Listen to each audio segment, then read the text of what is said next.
Buenas tardes con todos los asistentes. A nombre del estudio Muñiz de Arequipa, les damos la bienvenida a este Zoom y agradecemos su preferencia. Nosotros siempre estamos atentos a las necesidades de actualización de nuestros clientes y nuestros invitados, así es que esperamos que con la charla del día de hoy ustedes puedan tener un mayor alcance de las normas que se han dado a finales del año 2021, a efecto entren en vigencia en su mayoría a partir del 1 de enero del año 2022, del presente ejercicio, ¿no? Como vamos a ver en nuestra presentación, son varias normas las que se han dado, aunque aún no podríamos hablar de regulaciones sustanciales o cambios sustanciales tanto en la ley del impuesto a la renta como el IGB y los regímenes tributarios. Bueno, empiezo presentándome. Mi nombre es Lourdes Torres Quirós. Yo soy socia senior del Estudio Muñiz, Arequipa, jefe del área tributaria y comercio exterior. Y ustedes encontrarán también en la pantalla de mis diapositivas mi correo electrónico en caso tuvieran alguna duda que no haya sido despejada a lo largo de esta charla y quisieran alcanzarla a nosotros para su profundización. Les decía que el paquete, como vamos a ver, las normas que se han dado están orientadas básicamente a regular algunos aspectos que no habían quedado claros en materia tributaria, y también incorporar algunos beneficios para ciertas actividades económicas, como lo vamos a tratar más adelante. Recordemos que la reforma o el paquete tributario del cual ha venido discutiéndose ampliamente, recién será aprobado, ¿no? Una vez que el Poder Ejecutivo pueda presentar al Legislativo en el marco de la delegación de facultades que el Poder Legislativo le dio precisamente al Poder Ejecutivo para regular en diversas materias, ¿no? Sobre todo en aspectos dirigidos a combatir la evasión fiscal, ¿no? Y la ilusión fiscal. Este paquete de normas tributarias aún, reitero, no ha sido expedido, menos aprobado, está todavía en mesa de trabajo. Así es que en su momento nosotros también realizaremos un evento para darles a conocer cuáles son finalmente las disposiciones legales que han sido modificadas o las incorporadas a nuestro sistema tributario nacional. De momento vamos a tratar las normas que a la fecha ya se encuentran vigentes, que han sido emitidas por diversas instituciones, incluido pues el Ministerio y el Poder Legislativo. ¿Ok? Dicho esto, el Ministerio de Economía y el Poder Legislativo. Dicho esto, vamos a dar inicio a la presente charla sobre las últimas modificatorias en materia tributaria, reitero, vigentes a partir del ejercicio 2022. Pues bien, vamos adelante con la primera diapositiva. Y aquí estamos viendo las sumillas de las disposiciones que han sido introducidas. Tenemos la modificación al reglamento de la ley del impuesto a la renta en artículos muy puntuales. También la modificación al tratamiento del impuesto vehicular. Esto en la ley de tributación municipal y la ley de regulación de habilitaciones urbanas y de edificaciones. También se han modificado las rentas que no son sujeto de gravamen en cuanto a rentas de cuarta y quinta categoría, esto a consecuencia de la modificación también de la UIT, lo veremos así mismo. Adicionalmente, se ha modificado la normativa sobre emisión electrónica y obligaciones mensuales. Se han prorrogado la vigencia de exoneraciones y beneficios vinculados al impuesto general a las ventas. Se ha modificado el artículo 48 de la Ley del Impuesto a la Renta. Este artículo regula la renta neta de fuente peruana por actividades de no domiciliados. Se han incluido incentivos tributarios a estos tres sectores de la economía, que son el sector acuícola, el sector forestal y de fauna silvestre. Ya debemos saber que asimismo se ha modificado el valor de la unidad impositiva tributaria que va a estar vigente durante el ejercicio fiscal 2022. Esto a 4.600 soles por UIT. Adicionalmente, se ha aprobado el listado de entidades que pueden ser exceptuadas a la percepción del impuesto general a las ventas. Se han uniformizado el costo por acceso a la estabilidad prevista en los convenios de estabilidad jurídica. Y finalmente, se ha regulado expresamente la deducción de provisiones por créditos reprogramados a raíz de las normas que se dieron de financiamiento en el marco de la pandemia COVID-19. Bien, pasamos entonces a tratar sobre la primera modificación al reglamento de la Ley del Impuesto a la Renta. Recordemos que el impuesto a la renta es un tributo de periodicidad anual y como tal, las modificaciones que se introducen a este tributo son también de vigencia anual, vale decir, entran en rigor a partir del 1 de enero del ejercicio fiscal siguiente a su aprobación. En este marco, vemos que mediante el Decreto Supremo 402-2021 se ha modificado el inciso A del artículo 21 del reglamento de la Ley del Impuesto a la Renta, ¿no? Entonces, básicamente, ¿qué regula el artículo 21 del inciso A del reglamento de la Ley del Impuesto a la Renta? Recordemos, que este artículo es el que reglamenta el artículo 37, inciso A, de la Ley del Impuesto a la Renta, que permite la deducción, ¿no?, de los intereses, la deducción por el contribuyente, de los intereses por deudas y los gastos originados por la constitución, renovación o cancelación de dichas deudas, ¿sí? Entonces, vamos a ponernos en contexto. El artículo 37 permite que los contribuyentes puedan deducir de su impuesto a la renta los gastos que se incurren en intereses por financiamiento, ¿sí? Históricamente, los intereses por financiamiento no tenían mayor limitación salvo el patrimonio, ¿no?, de la empresa. La limitación que luego se incorporó fue para préstamos entre empresas vinculadas para establecer un tope de deducción de estos intereses de préstamos entre empresas vinculadas, y es a partir del 1 de enero del 2021 que se uniformiza el tratamiento, ¿no?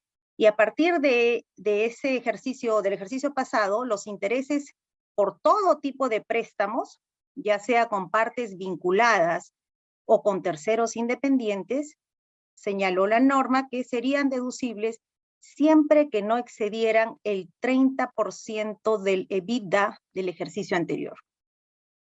Entonces, como reitero, a partir del 1 de enero del 2021, la deducción de los intereses por endeudamientos asumió este límite, ¿no?, que los contribuyentes no podrían deducir más allá del 30% de este ratio o de este indicador denominado EBITDA, ¿verdad? En este contexto, vamos a decir, o un poco vamos a señalar que financieramente este indicador que acabamos de indicar, el EBITDA, sirve para hacer una estimación rápida, ¿no?, del flujo de efectivo operativo de la empresa. que son las ganancias antes de intereses, impuestos y amortizaciones, ¿no? Financieramente diríamos que es un beneficio, es el beneficio bruto de la explotación del negocio, del giro del negocio, antes de deducirse gastos financieros, ¿correcto? Entonces, la idea de la deducción es que exista, ¿no? Exista una vinculación directa entre los intereses y la utilidad, la ganancia bruta, digamos, de la empresa, sumados estos conceptos que les he indicado. Así tenemos que la ley del impuesto a la renta ha señalado que el EBITDA, reitero que es el indicador que va a servir para calcular ese tope de deducción del 30%, dice la ley, es la renta neta de tercera categoría, ¿sí? La renta neta de tercera categoría, más los intereses netos, más la depreciación y amortización, menos, a este resultado le deducimos, la compensación de pérdidas de ejercicios anteriores. ¿Correcto? ¿Qué ha hecho o qué modificación se ha introducido al reglamento de la ley del impuesto a la renta? Fundamentalmente, lo que se ha pretendido con esta modificación es regular aspectos que no quedaban claros. Bien, entonces decíamos que estas modificaciones se han dado fundamentalmente para regular aspectos que quedaban en tela de juicio, ¿no? Entonces, por ejemplo, se decía, ¿cómo calculo este EBITDA? Porque ya les he indicado cuáles son los componentes. ¿Cómo lo calculo si tengo resultados negativos? O sea, no he obtenido resultados positivos. Entonces, quiere decir que sería cero, no voy a poder deducir mis intereses, ¿verdad? Entonces, para corregir esta circunstancia, pues la norma modificatoria ha dicho lo siguiente. Señala que tratándose de ejercicios fiscales en los cuales el contribuyente no haya obtenido resultados positivos, es decir, haya tenido pérdidas, ¿no? El contribuyente no obtiene renta neta o habiendo obtenido renta neta del ejercicio, el importe de las pérdidas de ejercicios anteriores compensables con esa renta,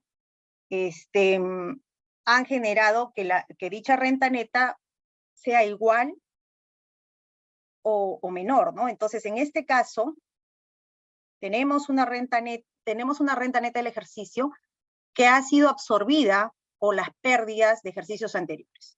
Entonces, allí la pregunta era, ¿qué va a suceder con mis intereses? ¿Cómo me voy a ver impedido deducirlos? Y en este caso, pues, esta norma reglamentaria lo que ha hecho es señalar que el EBITDA será, o el EBITDA será igual a la suma de los intereses netos, ¿sí? Más la depreciación y amortización deducidos de la renta neta en dicho ejercicio. ¿Correcto? Entonces, de manera tal que ya no vamos a tener un resultado cero, sino que vamos a tener aquí un resultado positivo, digámoslo de alguna manera, ¿sí? ¿Y cuál será el interés neto? ¿Cómo voy a calcular el interés neto? El interés neto se calcula deduciendo de los gastos por intereses los intereses gravados con el impuesto a la renta. En caso de los intereses netos no deducibles por exceder el 30% del EBITDA, podrán ser deducidos en los 4 ejercicios inmediatos siguientes junto con los intereses netos de aquellos ejercicios. ¿Sí? Entonces, si nos ponemos en un ejemplo, tendríamos que, al efectuar el cálculo que les he indicado, o sea,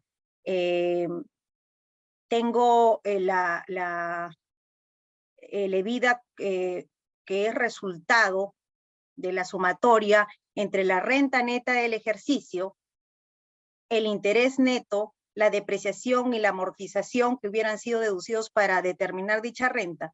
si determinado mi 30%, el tope de deducción, el 30%, me queda un saldo que no va a ser posible, sea deducido en el ejercicio 1, en ese ejercicio en el cual estoy efectuando el cálculo para la deducción de mi préstamo. Entonces, ese saldo que no he podido deducir, señala la norma, puede ser deducido en los 4 ejercicios inmediatos siguientes. No lo pierdo, lo puedo deducir, ¿sí?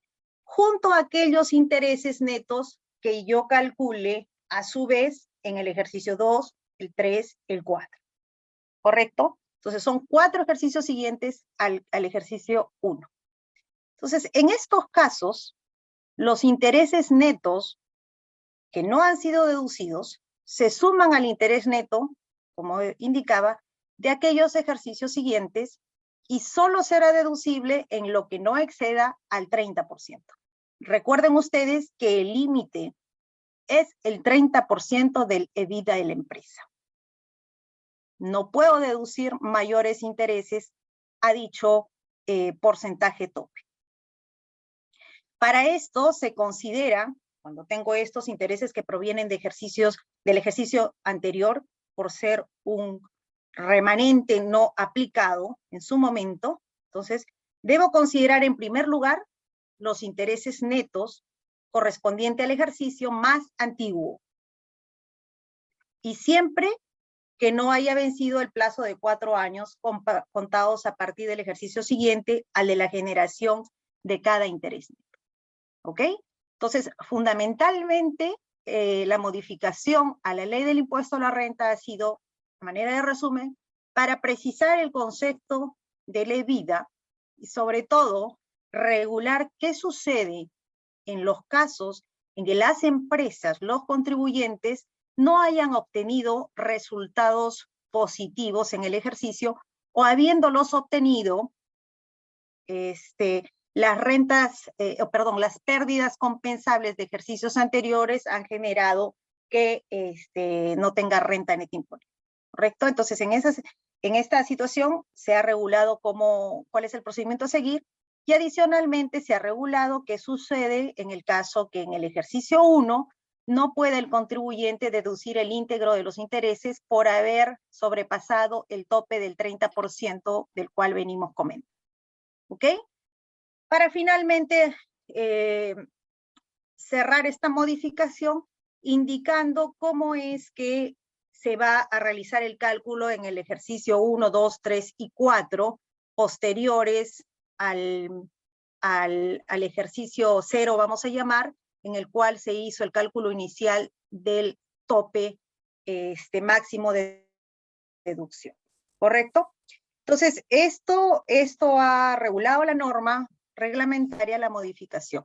También ha introducido la regulación aplicable en caso de reorganizaciones empresariales, que de hecho tienen un punto de quiebre, ¿no? A partir de la reorganización o de la entrada en vigencia de la reorganización hacia adelante, pues podríamos hablar, en algunos casos, dependiendo del tipo de reorganización, de un inicio de actividades en el marco de una reorganización posterior a ella, ¿no? Entonces, allí se señala que el límite para la deducción de intereses se dará en función a la EBITDA del ejercicio. Porque recuerden que en este cálculo, para empresas que ya están en actividad, el EBITDA es el que resulta al 31 de diciembre del ejercicio anterior. Entonces, para empresas que inician actividades o empresas que también han sido reorganizadas, no se considera el 31 de diciembre porque no tenían estos resultados, sino se considera el resultado del ejercicio, ¿ok? Del ejercicio presente. Bien. También se ha promulgado el Decreto Supremo 006-2022, mediante el cual se modifica el reglamento del impuesto a la renta respecto al artículo 109, ¿no? Y acá un poco nos ponemos en contexto, y esta regulación básicamente se ha dado con la finalidad de corregir un defecto que tenía la norma reglamentaria, o la norma que, bueno, les voy a comentar ahora en qué consiste para no perdernos un poco, pero corregir un defecto que podría ser calificado como una regulación ilegal, ¿no? Entonces, ¿de qué se trata?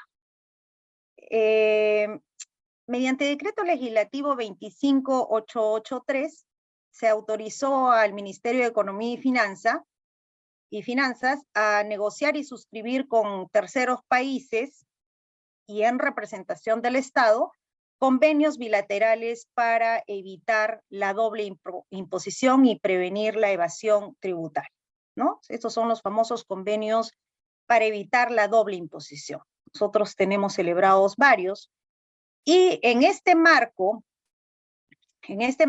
se estableció un mecanismo para resolver controversias relativas a la aplicación o a la interpretación de estos convenios. Y se señaló en este procedimiento que el MEF o quien lo represente legalmente sería la autoridad competente para representar al Estado peruano en este procedimiento de resolución de controversias referidas a la aplicación de un convenio para evitar la doble imposición. En este marco, por resolución ministerial 383, se designó al superintendente de la SUNAT para que sea el representante autorizado que señala, pues, el decreto legislativo, el decreto ley, perdón. No obstante, no se modificó el reglamento de la ley del impuesto a la renta, que es el dispositivo, digamos, correcto para hacerlo. No se modificó para decir que el representante del Ministerio de Economía y Finanzas sería el superintendente. Entonces, lo único que se hace a través de esta modificación introducida por este decreto supremo es incluir, precisar que el superintendente de la SUNAT será el representante autorizado, ¿no? El representante autorizado del MEF y, por tanto, del Estado peruano. Esta modificación responde a los acuerdos, a lo acordado en el marco de los CDI, y precisamente lo que se hace es respetar el principio de legalidad. Bien, pasando a otra de las modificaciones, tenemos que se ha regulado el tratamiento, o básicamente se ha introducido modificaciones al tratamiento de los impuestos a la Ley de Tributación Municipal y a la Ley de Regulación de Habilitaciones Urbanas y de Edificación. Así, mediante decreto legislativo 1520, se dispone modificar el tratamiento de los impuestos municipales, simplificar su determinación y optimizar su cobranza. Y modificar la Ley de Habilitaciones Urbanas y de Edificaciones. ¿Qué pasa con esta modificatoria? En realidad esto ya ha venido aplicándose, pero acá específicamente y expresamente se contempla en esta modificación que los notarios públicos deben requerir, como obligación de los notarios públicos está el que se requiera a las partes intervinientes que se acredite el pago del impuesto predial, el impuesto a la alcabala y el impuesto al patrimonio vehicular durante todos los periodos en que se tuvo la calidad del contribuyente, ¿no? Esto, en el caso se transfieran bienes gravados con los impuestos mencionados y como condición para la inscripción o formalización de actos jurídicos. Entonces, previa a cualquier transacción, debe asegurarse que el contribuyente o el titular de la obligación tributaria, sea en el impuesto predial, en el impuesto a la alcabala o en el impuesto al patrimonio vehicular, deba cumplir con el pago del íntegro de la deuda de los periodos tributarios que ya se han devengado a la fecha de la transferencia, ¿no? como requisito, reiteramos, para que pueda formalizarse o inscribirse los actos jurídicos que se mencionan. Adicionalmente, se ha modificado la norma para señalar que el incremento del monto producto de la habilitación urbana nueva o edificación es exigible a partir del término del plazo de vigencia de la licencia de habilitación. Entonces, esto ya había sido un poco, bueno, ya había sido regulado el hecho que habría un incremento en el valor de la propiedad como consecuencia de las habilitaciones urbanas. Y en línea de esto se está regulando que, o desde cuándo es que va a ser considerado el incremento, este incremento del monto en el valor de la propiedad, producto de la habilitación urbana. Y este momento, señala, es a partir del término del plazo de vigencia de la licencia de habilitación y o edificación o de las ampliaciones. Ojo con eso, hay que estar muy al pendiente si tenemos este incremento de valor como producto de la habilitación urbana y, por supuesto, si es que existe una licencia de habilitación, que tiene que existir formalmente, cuál es la vigencia de esta licencia y, por tanto, a partir del vencimiento del término de ese plazo es que yo tendré que considerar el mayor valor como producto de dicha habilitación, ¿no? Ahora, en caso de edificaciones, para la exigibilidad se requerirá la constatación emitida por la municipalidad que acredite la habilitación o la entrega de las edificaciones a sus propietarios finales. ¿Sí? Entonces, si solo estamos frente a una habilitación, al vencimiento del plazo de la vigencia de la licencia de habilitación. Y si es que hay edificaciones, a la constatación emitida por la municipalidad que acredite la entrega de las edificaciones a los propietarios finales. Ahora bien, ¿qué ha ocurrido? ¿Cuál es la modificación que se ha introducido respecto al impuesto vehicular? Para mí esta es una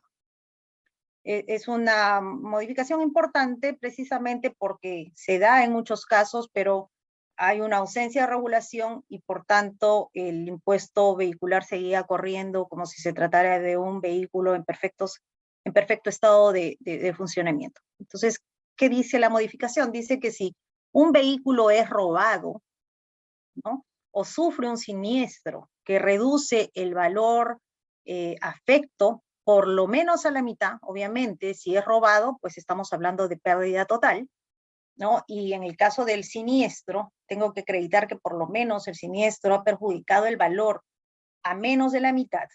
La tasa aplicable del impuesto vehicular será 0. Entonces, no habrá afectación, será 0 a partir del ejercicio siguiente de los hechos.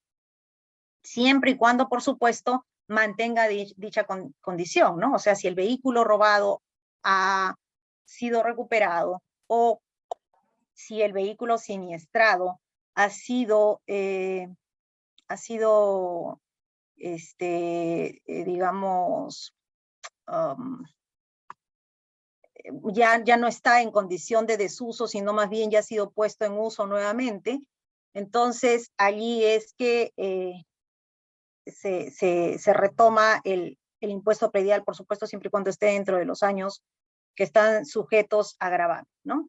Asimismo, se ha derogado la disposición que regulaba la presentación de una declaración rectificatoria ante estos supuestos. Entonces, simplemente yo tendré que acreditar, por supuesto, el robo del vehículo o el siniestro con un informe técnico, el informe de la aseguradora en el caso que esto sucediera, etcétera. En el caso que tuviera aseguradora, tendré que acreditar que esto ha sucedido para poder ya dejar de pagar el impuesto al patrimonio vehicular. Adicionalmente, se ha contemplado que el ámbito de aplicación del impuesto al patrimonio vehicular incluye a los remolcadores y los tractocamiones. Esto no estaba claro, ¿no? Porque se habla de un vehículo, pero en este caso la norma ha incluido perdón, la redundancia, a los remolcadores y a los tractocamiones. Finalmente, se señala que estarán afectos al pago del impuesto al patrimonio vehicular aquellos vehículos que son propiedad de personas jurídicas que no formen parte de su activo fijo si es que han sido transferidos con reserva de propiedad, ¿sí?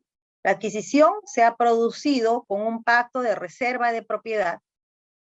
No forman parte del activo fijo de la empresa, pero los ha adquirido en este caso, bajo esta figura, y en este caso van a estar afectos al impuesto vehicular. Son modificaciones que se han producido como consecuencia de la entrada en vigencia del valor de la UIT para el 2022, que ha sido fijado en 4.600 el valor de cada UIT. Así, adecuándose a ello, se modifican los montos que van a ser sujetos a suspensión de retenciones y o pagos a cuenta del impuesto a la renta de cuarta y de quinta categoría. Entonces, así tenemos que para quienes perciban ingresos por rentas de cuarta y quinta categoría que no superen los 3.354 soles mensuales, podrán obtener su certificado de suspensión de retención y o pagos a cuenta del impuesto a la renta. Ese es el nuevo monto, 3.354 mensuales. A partir de ese monto, por supuesto, ya no hay posibilidad de suspender las retenciones o pagos a cuenta del impuesto a la renta. Asimismo, pueden suspender retenciones o pagos a cuenta del impuesto a la renta quienes tengan funciones de directores de empresas, síndicos, mandatarios, gestores de negocios, albaceas o similares y perciban rentas por dichas funciones, además de otras rentas de cuarta y quinta categoría, hasta por la suma de 2.683 soles mensuales. ¿Ok? Para quienes perciban rentas de cuarta categoría, a partir o antes de noviembre del ejercicio anterior y los ingresos que proyecten percibir en el ejercicio gravable por rentas de cuarta categoría o por rentas de cuarta y quinta categoría, no superen los 40.250 soles anuales, también podrán solicitar su suspensión y acceder a ella. Asimismo, para quienes tengan funciones de directores de empresas, síndicos, mandatarios, gestores de negocios, albaceas o similares, cuando los ingresos proyectados en el ejercicio gravable y que han percibido además ingresos por rentas de cuarta o quinta categoría, no superen los 32.200 anuales. Estas son proyecciones, ¿no? Entonces, esos son los topes que, reitero, básicamente se han dado en el marco de la modificación del valor de la UIT para el ejercicio 2022. ¿Qué otras modificaciones se han dado? Pues está referida a la normativa sobre la emisión electrónica. Se han dado la resolución de superintendencia 0202-2021, SUNAT, y el decreto de urgencia 113-2021, que se resuelve mediante la resolución 0202-2021, SUNAT. Se ha previsto que para solicitar la autorización de impresión, importación o generación mediante sistemas computarizados según corresponda de comprobantes de pago, notas de crédito, notas de débito, comprobantes de retención o percepción, se señala que cuando por causas no imputables al emisor, este esté imposibilitado a emitirlos de manera electrónica, ¿no? Ojo, por causas no imputables al emisor. Existe una situación de fuerza mayor que impide que se emite el comprobante de manera electrónica, se suspende hasta el 31 de marzo del 2022 el requisito de haber tenido que remitir la información de por lo menos el 90% de los comprobantes y documentos que fueron autorizados con ocasión de la solicitud formulada. Este es un requisito vigente, pero lo que está haciendo la norma es, vamos a decir, dar una tolerancia hasta el 31 de marzo del 2022, siempre y cuando se acredite la existencia de circunstancias que no son atribuibles al emisor del comprobante. Adicionalmente, se ha extendido hasta el 30 de junio del 2022 la facultad excepcional del Banco de la Nación de emitir documentos autorizados. Ya sabemos que el Banco de la Nación emite documentos autorizados para ser deducidos gastos y costos para fines del impuesto a la renta. Finalmente, mediante decreto de urgencia 113-2021, se ha ampliado la vigencia del decreto de urgencia 50-2021, que establece las medidas para la implementación de la puesta a disposición del adquirente o usuario y de la SUNAT de la factura y recibos por honorarios electrónicos durante la pandemia hasta el 20 de junio del 2022. ¿Sí? Entonces, estas normas lo que hacen es flexibilizar un poco los plazos que ya se tenían previstos legalmente, con la finalidad de evitar incurrir en sanciones, o finalmente, recuerden ustedes que si no se pone en disposición de la SUNAT, se puede tener por no entregado el comprobante de pago y pierde validez, ¿no? Entonces, lo que se ha hecho es flexibilizar los plazos para permitir que se regularice la puesta a disposición de la SUNAT y de los adquirentes de los bienes y servicios de estas facturas o recibos por honorarios electrónicos según corresponde al régimen tributario del emisor. Ahora bien, sabemos ya todos, una buena parte del universo de contribuyentes nos encontramos obligados a llevar o a emitir de manera electrónica comprobantes de pago y notas electrónicas, ¿sí? Y estas emisiones se realizan a través de los operadores de servicios electrónicos o del propio sistema que tiene de manera gratuita la SUNAT, ¿no? Para emitir la facturación electrónica o las notas electrónicas.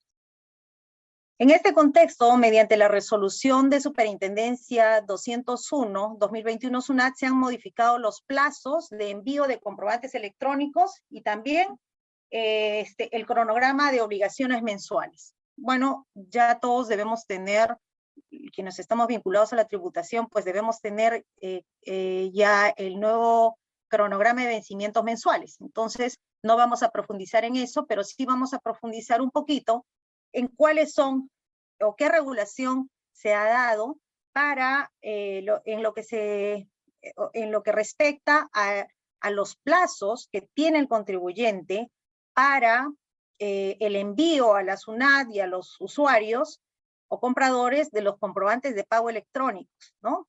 Y sobre esto se dice lo siguiente: desde el 17 de diciembre del 2021 hasta el 30 de junio del 2022, respecto a las facturas y las notas electrónicas vinculadas que se emitan a través de los facturadores, sea de SUNAT o de los operadores de servicios electrónicos, ¿sí?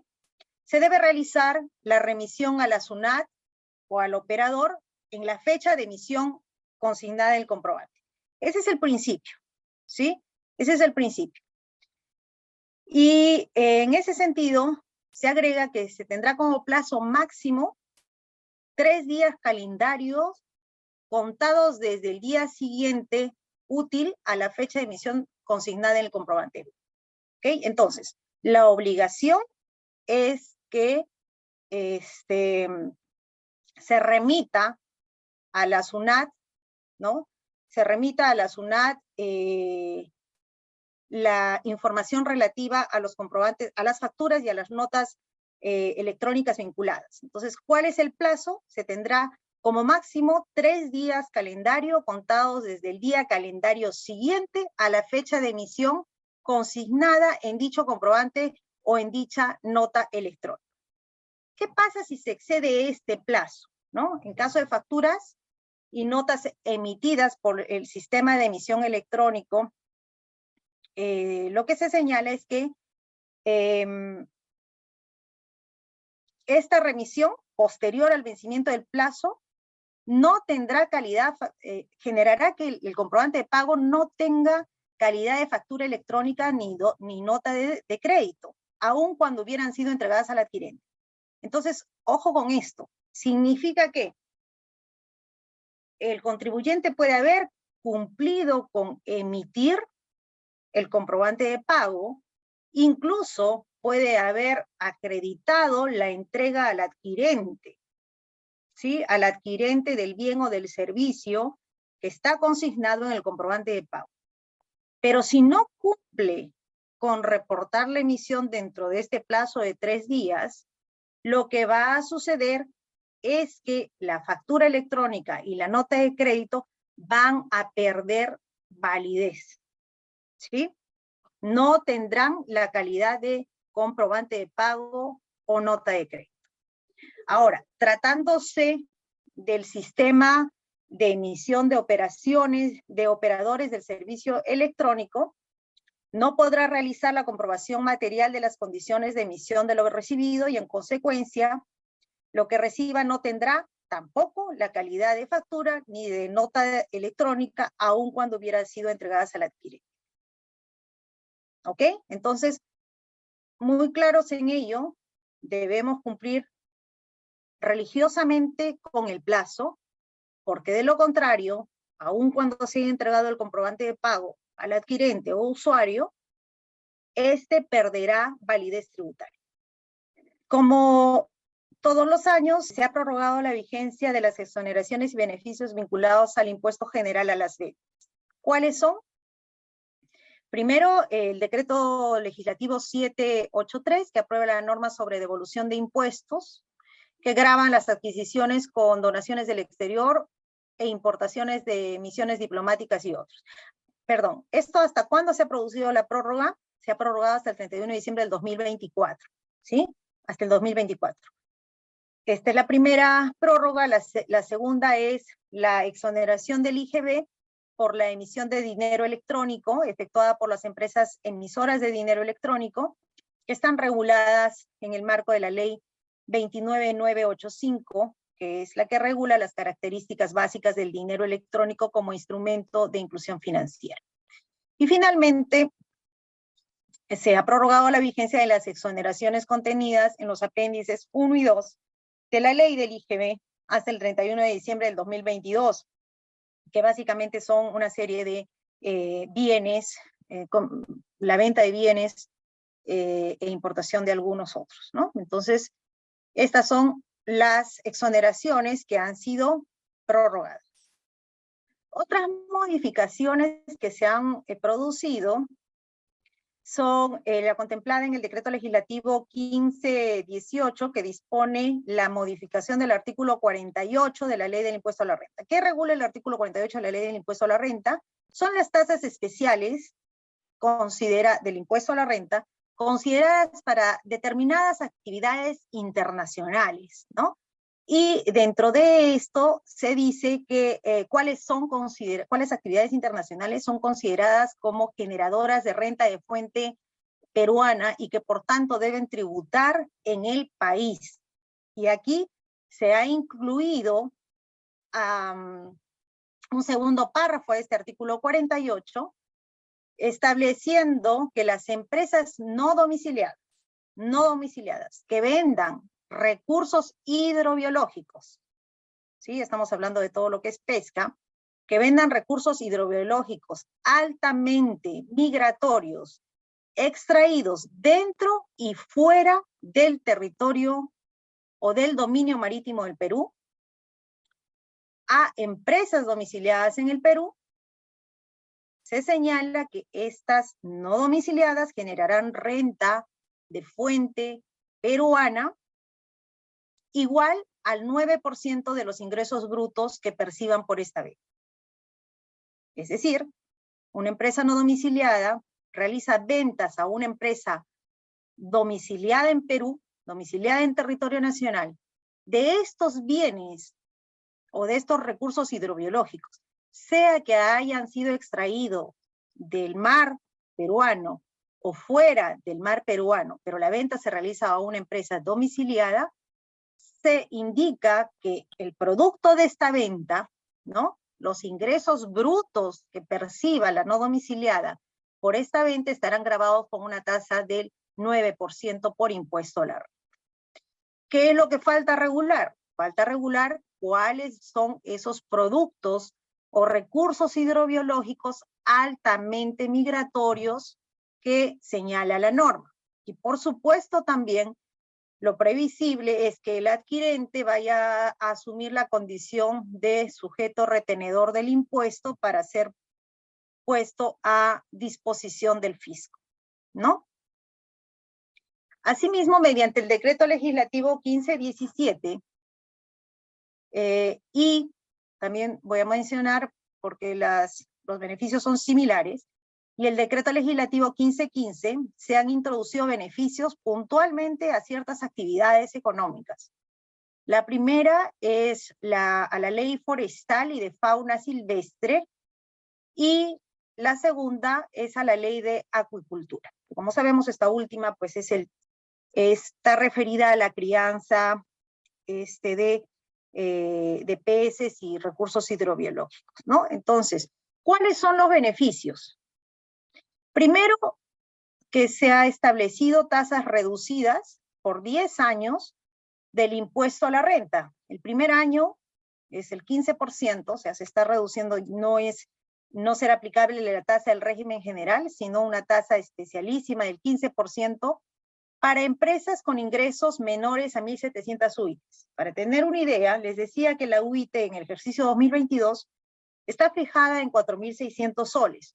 Entonces, para aquellas empresas que se dediquen al tema forestal o a la crianza de fauna silvestre, etcétera, que vendan hasta 7.820.000, ¿sí?, hasta 7.820.000 anuales, la tasa del impuesto a la renta está reducida casi a la mitad, llegando a un 15%.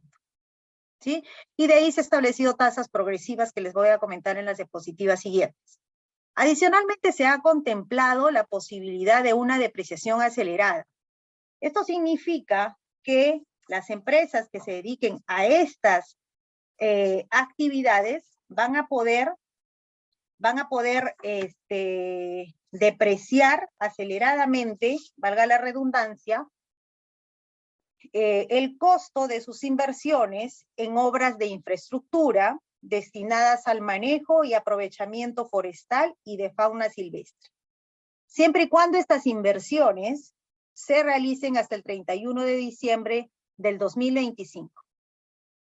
Entonces, ya no se van a someter al régimen común para depreciar este tipo de inversiones, sino, reitero, que van a poder depreciarlas con la tasa del 10%. Lo que significa que en el año 10 ya sus inversiones en infraestructura van a quedar totalmente deducidas del impuesto a la renta. Siguiente, por favor. Esos son los beneficios tributarios en cuanto a tasas se refiere. Para contribuyentes cuyos ingresos no superen las 1.700 UITs, en este ejercicio 7.820.000, en los ejercicios 2022 al 2030 la tasa será 15% y del 2031 en adelante la tasa será la del régimen general, si es que esto no se modifica en algún momento futuro. Lo siguiente es para contribuyentes cuyos ingresos superen las 1.700 UITs, acá hay una fijación de tasas escalonadas. Las tasas serán en el 2022 el 15%, 2023 al 24, 20%, 2025 al 27, 25%, y del 2028 en adelante será la tasa del régimen general. Siguiente, por favor. En la misma línea tenemos el beneficio para el sector forestal y de fauna silvestre, para contribuyentes igual cuyos ingresos no superen 1.700 UITs, tenemos la tasa en el 2022 al 2030, será del 15%, y del 2031 en adelante, la tasa del régimen general. Y para los que superen las 1.700 UITs en ingresos, en el 2022 la tasa será el 15%, 2023 y 2024 20%, 2025 y 27, al 27, 25%, y del 2028 en adelante la tasa del régimen general. Finalmente, tenemos estas modificatorias. La primera ya se las he mencionado, que es la UIT vigente para el ejercicio 2022, fijada en 4.600. La siguiente es el decreto supremo que ha aprobado el listado de las entidades que pueden ser exceptuadas de la percepción, el régimen de percepciones del IGB. La subsiguiente es una norma importante, bastante coyuntural además, ¿no? A través de la cual así se ha denominado, ¿no? Se uniformiza el costo por el acceso a la estabilidad prevista en los convenios de estabilidad jurídica. ¿Y qué se ha señalado? Se dice que, siendo que las empresas receptoras de inversión suscriben convenios de estabilidad jurídica con el Estado al amparo de los decretos legislativos 662 y 757, se estabilizará el impuesto a la renta que corresponda a aplicar de acuerdo a las normas vigentes al momento de la suscripción del convenio de estabilidad correspondiente, siendo aplicable la tasa vigente al momento de la suscripción, ¿correcto? La tasa del impuesto a la renta más 2 puntos porcentuales. Vale decir, a la tasa vigente, digamos 30% del impuesto a la renta, se le agregará 2 puntos porcentuales y esa será la tasa que deberá tributar o con la que deberá tributar el contribuyente que es parte de un convenio de estabilidad jurídica con el Estado. Mediante resolución resolución ministerial 384/2021-EF, también se ha dispuesto que las provisiones específicas para los créditos reprogramados, ¿no?, que han sido otorgados en el marco de la pandemia COVID-19 son deducibles para efectos del impuesto a la renta. Recuerden ustedes que en el inciso H del artículo 37 se permiten las provisiones, ¿no? Las provisiones por deudas.